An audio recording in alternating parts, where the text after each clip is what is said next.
I never thought I had been brainwashed. It was a word I associated with cults, propaganda, and extreme ideologies, things that happened to other people, never to me. But the truth is, brainwashing isn't always obvious. It doesn't always come in the form of a sinister leader or a dramatic conversion. Sometimes, it happens so subtly that you don't even realize you're being led away from your own thoughts, your own judgment, your own self. I remember the first time I maxed out my credit card on things I didn't need. A sale, a limited time offer, an influencer's enthusiastic endorsement. Somehow, I believed that these products would make me feel better, look better, be better. The ads had told me that happiness was just a purchase away, and I fell for it.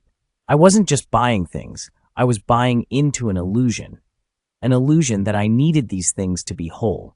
But every time the package arrived, the excitement faded quickly. The temporary high of acquiring something new never lasted. Instead, I was left with clutter, physical and emotional. And yet, I kept repeating the cycle, because the messaging never stopped. Everywhere I looked, there was another product promising to complete me, another voice telling me I wasn't enough without it. One particular experience stands out. I once saw an advertisement that promised I could start a business from home with no investment, no inventory, and no effort. Just buy a promotional kit, and I'd be on my way to financial freedom and a happy life forever. It sounded like a dream. I suddenly fell into it, thinking making money could really be that easy. I spent my whole month's salary on that promotional kit, also subscribed to a monthly membership fee, believing it was my ticket to success. But once I received it, reality hit. I found out that to actually sell the products, I had to invest even more money, time and energy, learn sales techniques, and constantly hustle. I'm not a sales type. I never was. The pressure mounted, the excitement faded, and before long, I quit. Those promotional materials ended up in the trash can, along with my illusions. Brainwashing doesn't only come from corporations and advertisements. Sometimes it comes from the people we trust the most. I once had a friend whom I admired deeply, intelligent, charismatic, confident. Over time, his words became my truth. His opinions became my own. I stopped questioning him, stopped listening to the little voice inside me that warned something was off. Before I knew it, I had lost my ability to think for myself. I dismissed my own feelings, ignored my instincts, and let someone else dictate what was right and wrong. There was a time when I worked as a cashier at a hotel restaurant, and my friend worked there as a server. I knew he had been involved with some other cashiers in taking food and drinks without paying, covering for each other to avoid getting caught. It went against my moral code, but I turned a blind eye. One day, he asked me to help him just once to cover his tracks. He made it sound harmless, just one drink, a favor between friends.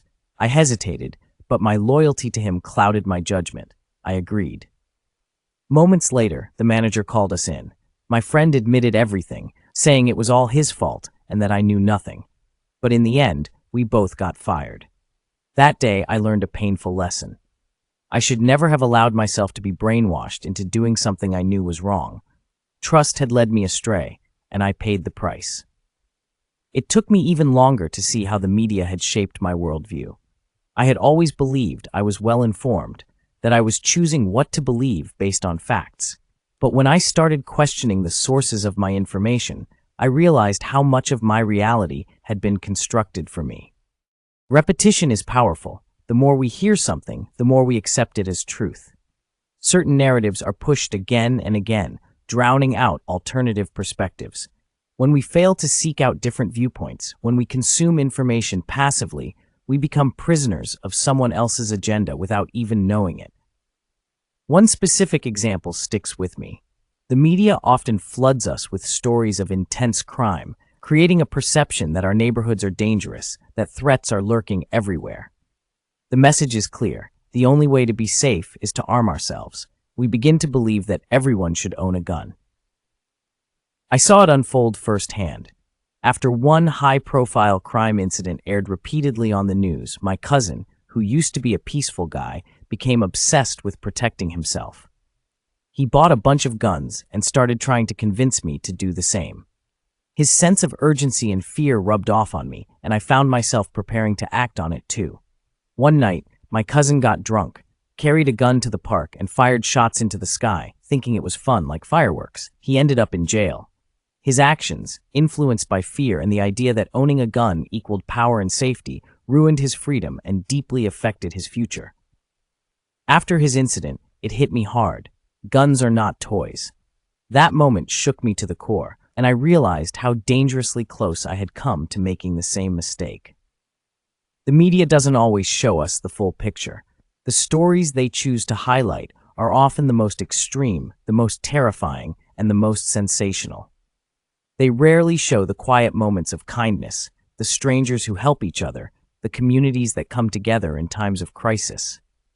There are still many good people around us who care, who give, who protect themselves without needing a weapon. We must not let fear cloud our view of the world, because when we only see the darkness, we forget that the light exists too. Living in constant fear leads us to build walls, to isolate ourselves, to see enemies where there are none. And that's exactly what true brainwashing does. It keeps us from seeing reality as it really is. Breaking free wasn't easy. It took me years to unlearn the patterns that had shaped my thinking, but I found a way. Here's what helped me. 1. Learning to question. I stopped accepting things at face value.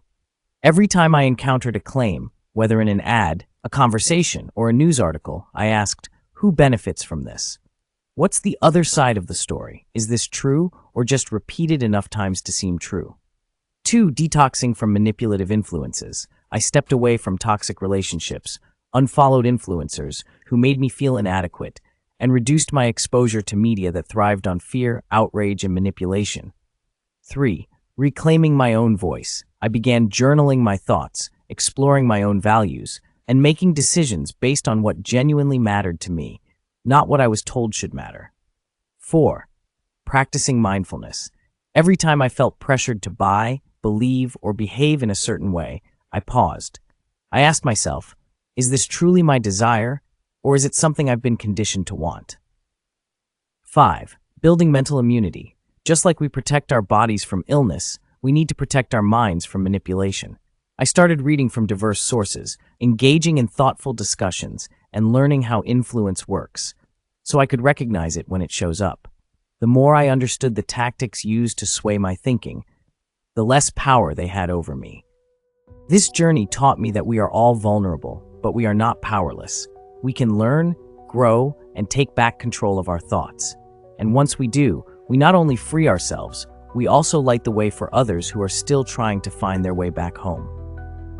Now, I no longer feel like a puppet pulled by invisible strings.